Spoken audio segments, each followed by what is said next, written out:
Nous passons à d'autres échanges avant de terminer cette émission et nous sommes avec l'imam agré de la mosquée Rafna d'Abobo. Avec lui, nous parlons de la dimension sociale, spirituelle d'une levée de corps.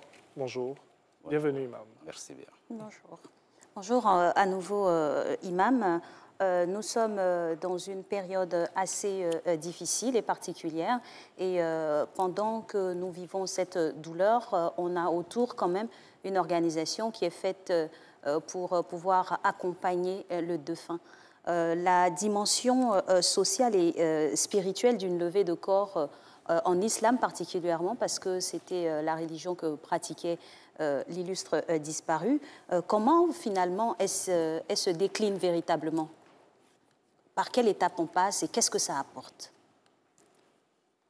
Alhamdulillah, wa salatu wa salam ala rasulillah, wa ala alihi wa sahabihi, wa man tabi'ahum bi ihsan ila yawmiddin.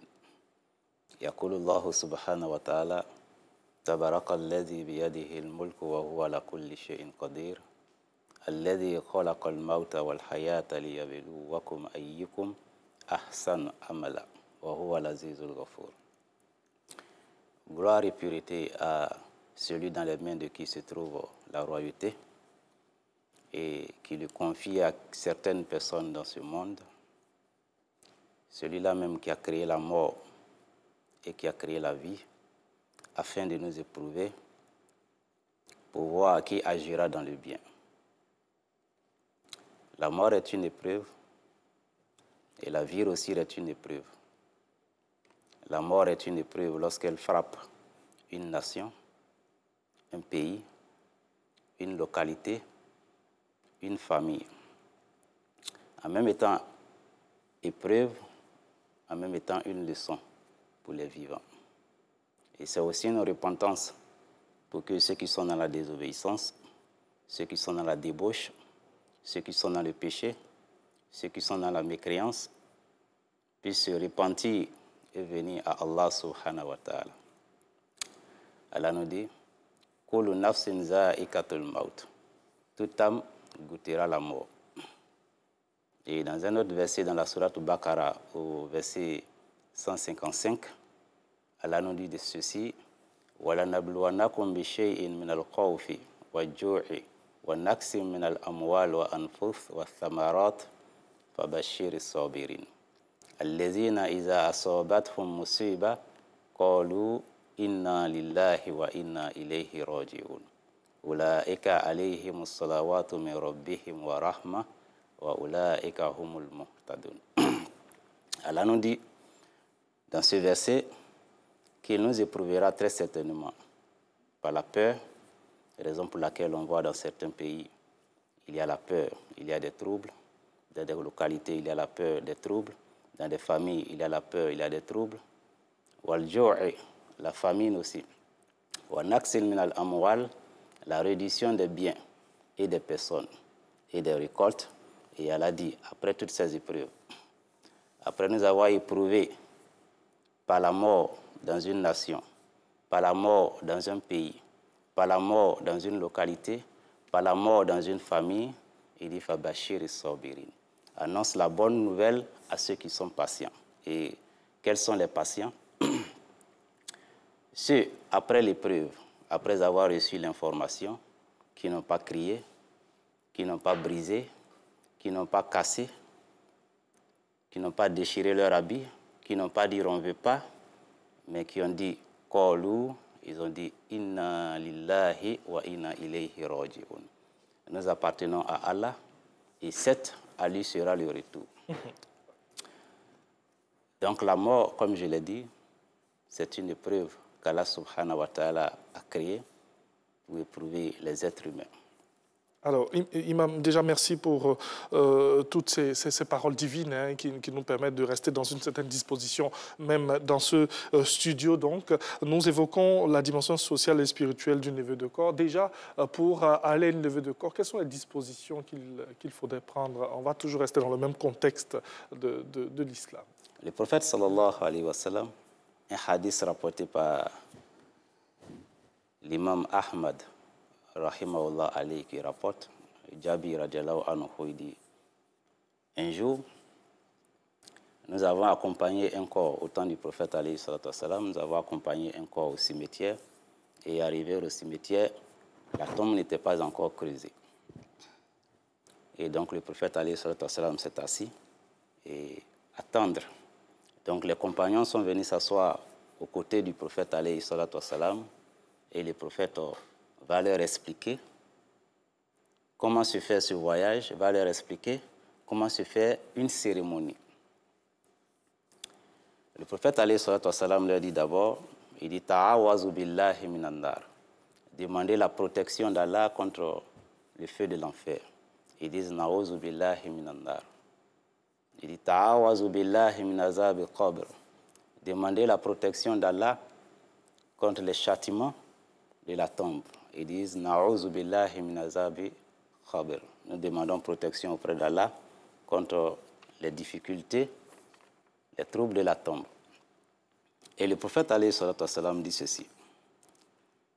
Il dit, lorsque l'homme est à l'agonie et qu'il doit quitter ce monde, lorsque les médecins, les docteurs ont fait tout leur possible, leur nécessaire pour apporter des soins à ce corps pour qu'il puisse survivre, lorsqu'ils ont été certains que les soins ne peuvent pas apporter de résultats et qu'il a sa dernière seconde qu'il doit quitter ce monde, et là aussi je profite pour lancer en même temps un message au corps médical, les infirmiers, docteurs, pour dire, après avoir fait des efforts pour traiter un corps, porter des soins, et qu'on voit qu'on n'y peut plus, et cette personne doit quitter ce monde, alors on doit changer de méthode. Laquelle des méthodes? C'est-à-dire, au lieu de traiter maintenant le corps, on apporte maintenant des soins à son âme. Comme le prophète sallallahu alayhi wa sallam l'a dit, il dit de faire dire à la personne de réciter la kalimatu la ilaha illallah, qu'il atteste qu'il n'y a aucune divinité digne d'adoration sauf Allah. Car il a dit, celui qui meurt, celui dont sa dernière parole est la ilaha illallah, rentre dans le paradis. Et lui donner bon espoir qu'il vive entre la crainte et la miséricorde, malgré ses péchés, qu'il sache que Allah subhanahu wa ta'ala est miséricordieux. Donc je disais, le prophète alayhi salatu wassalam a dit aux compagnons, lorsque le nombre d'années qu'il a été assigné est écoulé, le nombre de mois est écoulé, le nombre de jours est écoulé, d'heures, de minutes est écoulé, et qu'il est à sa dernière seconde, lorsque la quantité d'eau, la quantité d'air, la quantité de nourriture, le nombre de pas, le nombre de voyages qu'il devait effectuer dans ce monde, lorsque tout cela est déjà consommé et qu'il doit quitter ce monde, il dit en ce moment, alors il y a des anges qui viennent, et ces anges-là, en venant, ils vont passer dans le paradis. Si c'était un croyant, bien sûr, si c'est un croyant, alors ces anges-là viennent, en venant, ils passent dans le paradis, ils prennent un linceul, et ils prennent du husna, du bon parfum, et ils viennent attendre pour pouvoir recueillir l'âme du croyant ou bien du mort qui va sortir. Et ils attendent alors l'arrivée de l'ange de la mort qui va venir faire son travail. Donc l'ange de la mort en venant, si c'est un croyant, il dit ya ayatu nafsi tayyiba irji ila rabbika radiyatan mardiya. Il dit ô toi âme pieuse dans ce corps pieux, il dit sors et retourne à ton Seigneur satisfait de toi. Donc l'ange de la mort, il va faire sortir l'ange de il va faire sortir l'âme de ce corps, et les anges qui sont venus pour recueillir l'âme vont recueillir cette âme. Et qu'est-ce qu'ils vont faire? Ils vont mettre dans leur linceul, ils vont parfumer, et ils vont remonter avec cette âme auprès de son Seigneur, en dépassant le premier ciel, le deuxième ciel, le troisième ciel, jusqu'au septième ciel. Donc, en allant, tous les anges qui vont croiser vont s'interpeller. Mais qui est-ce avec cette bonne odeur? Ils vont dire, vous ne le connaissez pas? C'était un tel qui était connu par sa piété dans ce monde. Un tel qui était connu par sa générosité dans ce monde, qui a obéi à Allah subhanahu wa ta'ala, qui n'a pas désobéi à Allah subhanahu wa ta'ala. Donc cette âme va aller jusqu'au-delà des 7 cieux, rencontrer Allah subhanahu wa ta'ala, et l'âme va purifier Allah, va le glorifier, et Allah dira, il dit, ô âme, il dit, retourner avec lui dans sa coquille, dans son corps, il dit, je t'ai pardonné, je te fais miséricorde. Donc, à ce même moment où les anges sont en train de faire leur cérémonie là-haut, alors les hommes aussi sont en train de faire leur cérémonie ici. Alors, Imam, c'est très important, hein, désolé de vous interrompre, c'est très important la narration de ces textes, on va dire, basés sur les saintes écritures. C'est instructif. On a envie encore d'en apprendre davantage sur ce qui se passe ici sur Terre pour ceux qui sont vivants, qui ont survécu aux défunts. C'est quoi les étapes particulièrement et quelles dispositions on prend pour pouvoir assister et puis être acteur d'une levée de corps quand on s'assied encore sur les tests islamiques? Et sur les tests islamiques, le prophète alayhi salatu wassalam, lorsque le roi Najashi, le roi d'Éthiopie, est décédé parce qu'il était musulman, alors le prophète alayhi salatu wassalam a informé ses compagnons. Donc le but de l'information, pour que chaque personne puisse prier sur le corps de son frère. Il dit « Istaghfiru li akhikum ». Il dit « Priez pour votre frère ». Donc, les dispositions réussir à prendre pour une cérémonie, comme je venais. Donc, je dis, au moment où les anges sont en train de faire leur cérémonie là-haut, les hommes aussi en ce moment sont en train de faire leur cérémonie ici. Donc, le corps qui est décédé, la personne décédée, donc le corps, on va trouver des personnes qui vont purifier le corps, qui vont laver le corps islamiquement en lui faisant le grand lavage. Et après le grand lavage, en lui portant des habits, des vêtements qu'on appelle des linceuls. Voilà. Si c'est pour un homme, il est bien, comme le prophète alayhi salatu wassalam l'a dit, il dit de vertir nos morts de blanc. Donc à partir des linceuls qui sont blancs. Et lorsque le lavage a été fini, le lavage du corps a été fini de faire, alors maintenant, trouver une personne pour prier sur le corps. Donc la prière mortuaire maintenant va se faire. Une fois la prière mortuaire finie, a été fini de faire, donc alors on conduit maintenant le corps au cimetière. Soit on va à pied, en marchant pour accompagner le corps, comme il a été dit dans les hadiths, soit accompagner le corps à véhicule, aller et sereinement et tranquille, pas faire de tapage. Comme dans la religion, il y a des actions qui nous incitent à être tristes. Il y a des actions aussi qui nous demandent la réjouissance. Comme s'il y a un mariage, il y a un baptême, alors ça c'est la réjouissance, il faut se réjouir, c'est la réjouissance.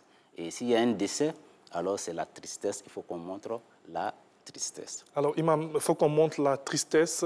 Concrètement, pour un croyant qui assiste à une levée de corps, qu'est-ce que le croyant doit se dire à cet instant? Un croyant qui assiste à un lever de corps, comme je l'ai dit, la mort, c'est une leçon. Oui. Voilà. Il faut prier pour le corps, c'est très important. Je dis c'est le but de l'information. Lorsque quelqu'un décède, qu'on informe, oui. Le but de l'information, c'est pour que chaque personne puisse faire des bénédictions, chaque personne puisse prier pour le corps.